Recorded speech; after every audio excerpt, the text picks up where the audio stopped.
Hi అండి, welcome back to my channel GSK talks. అందరూ ఎలా ఉన్నారు? బాగున్నారా? నేనైతే చాలా బాగున్నానండి. ఇదైతే సండే రోజు చేశానండి బిర్యానీ. ఎప్పుడు చికెన్ బిర్యానీ కాకుండా ఒకసారి ఇట్లాగా రొయ్యలతో అయితే చేసుకోండి, చాలా బాగుంటుంది. సేమ్ రెస్టారెంట్లో ఎలా ఉంటుందో అలానే వస్తుంది టేస్ట్ మట్టికి.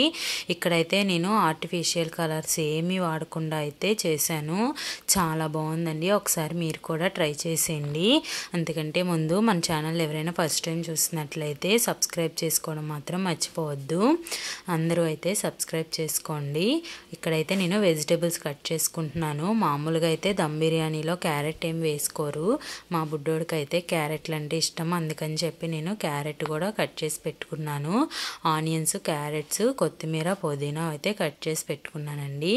తర్వాత అయితే ఇక్కడ 1/2 kg వరకు బాస్మతి రైస్ తీసుకొని బాగా వాష్ చేసేసుకొని బిర్యానీ హోల్ గరం మసాలా ఉంటాయి కదా, అవి కూడా వేసుకొని ఒక స్పూన్ అయితే నెయ్యి వేసుకొని అయితే పొయ్యి మీద పెట్టుకున్నాను. నెయ్యి వేసుకోవటం వల్ల అయితే రైస్ పలుకులు పలుకులుగా బాగా వచ్చిద్ది, అతుక్కుపోకుండా. ఇంకా అవైతే 70% వరకు ఉడికించుకోవాలండి. ఇంకా ఇంకొక పొయ్యి మీద అయితే ఒక దాక పెట్టుకున్నాను పెద్దది. దాంట్లోనే నెయ్యి కొంచెం, ఆయిల్ కొంచెం వేసుకున్నాను. నెయ్యి వేసుకుంటే చాలా బాగుంటుంది కదా, స్మెల్ అనేది, ఫ్లేవర్ కూడా బాగా వస్తుంది. ఇంకా సన్నగా బారుగా కట్ చేసుకున్న ఆనియన్స్ కూడా వేసుకొని బిర్యానీ హోల్ గరం మసాలా ఉంటాయి కదా, అవి కూడా వేసేసుకొని పచ్చిమిరపకాయలు కూడా వేసుకోవాలండి, ఒక 2 కానీ 3 కానీ. ఇంకా తర్వాత అయితే అల్లం వెల్లుల్లిపాయ పేస్ట్ కూడా వేసుకొని బాగా కలుపుకోవాలి పచ్చివాసన పోయే వరకు. అడుగు అయితే అంటుకుపోతూ ఉండిద్దండి, మనమైతే అల్లం పేస్ట్ వేసాం కదా, అందుకని కలుపుకుంటానైతే ఉండాలి. ఇంకా దాంట్లోనే ఉల్లిపాయలు వేగిపోయిన తర్వాత టమాటాలు, కొత్తిమీర, పుదీనా, క్యారెట్ ముక్కలు కూడా వేసుకొని కొంచెం సేపు అయితే మగ్గించుకోవాలండి, బాగా కలుపుకుంటా. మూత పెట్టేసుకొని ఒక 5 to 6 minutes మగ్గించుకుంటే క్యారెట్ కూడా మగ్గిపోతుంది. ఇంకొకసారి అయితే బాగా కలిపేసుకొని దాంట్లోనే బాగా శుభ్రం చేసుకొని పెట్టుకున్న ప్రాన్స్ని అయితే వేసేసుకోవాలి. 1/2 kg బాస్మతి రైస్కి అయితే 1/2 kg వరకు రొయ్యలు తీసుకుంటే చాలా బాగుంటుందండి. మనం తినే ప్రతి ముద్దలో అయితే ఖచ్చితంగా రొయ్యలు అయితే వస్తాయి. ఇంకా తక్కువ ఉంటే మాత్రం కొంచెం బాగోదు. నేనైతే ఇక్కడ 1/2 kg బాస్మతి రైస్ తీసుకున్నా కాబట్టి 1/2 kg అయితే రొయ్యలు అయితే తీసుకున్నానండి. ఇంకా మూత పెట్టేసి కాసేపు అయితే ఉడికించుకోవాలి. ఉడికిపోయిన తర్వాత రొయ్యలు, ఉప్పు, కారం, పసుపు అయితే వేసుకోవాలి. మీరు ఎంత కారం తినగలుగుతారనుకుంటే అంత అయితే వేసుకోవాలి. మళ్ళీ మనం దీనికి ఏదో కాంబినేషన్గా కర్రీ చేసుకుంటాం కదా, సాల్ట్ అయితే చూసుకొని వేసుకోండి.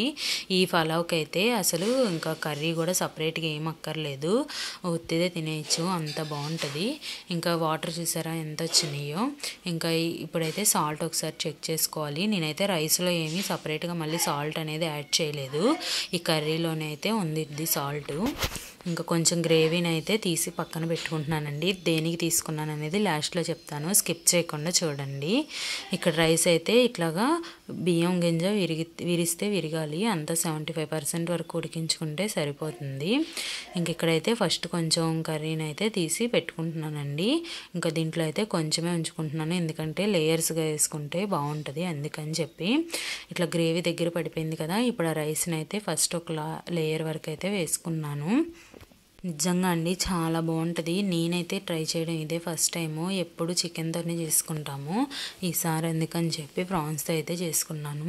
ఇంకా ఫస్ట్ లేయర్లో అయితే రైస్ వేసుకున్నాం కదా, తర్వాత కొంచెం కర్రీ కూడా వేసేసుకొని మళ్ళీ రైస్ అయితే వేసుకోవాలండి.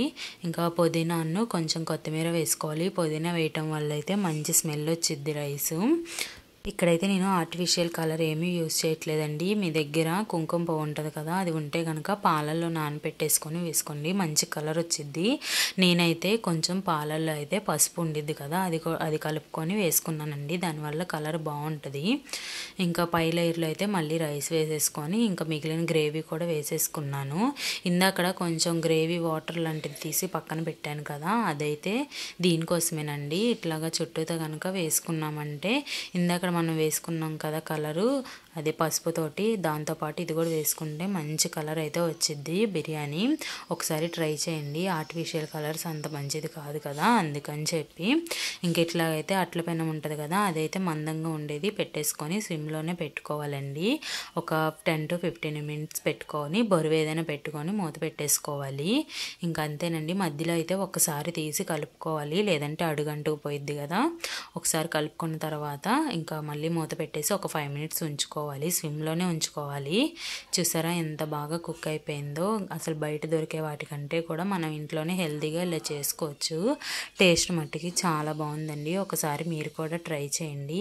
మన ఛానల్ని ఎవరైనా ఫస్ట్ టైం కనుక చూస్తుంటే మాత్రం సబ్స్క్రైబ్ చేసుకోవడం మర్చిపోమాకండి, లైక్ చేయండి. నేనైతే దీంట్లోకి రొయ్యలు కోడిగుడ్డు కలిపి వండాను. ఈ వీడియో కూడా మన షార్ట్స్ వీడియోలో ఉంటుంది. నచ్చితే లైక్ చేసి విజిట్ చేయండి.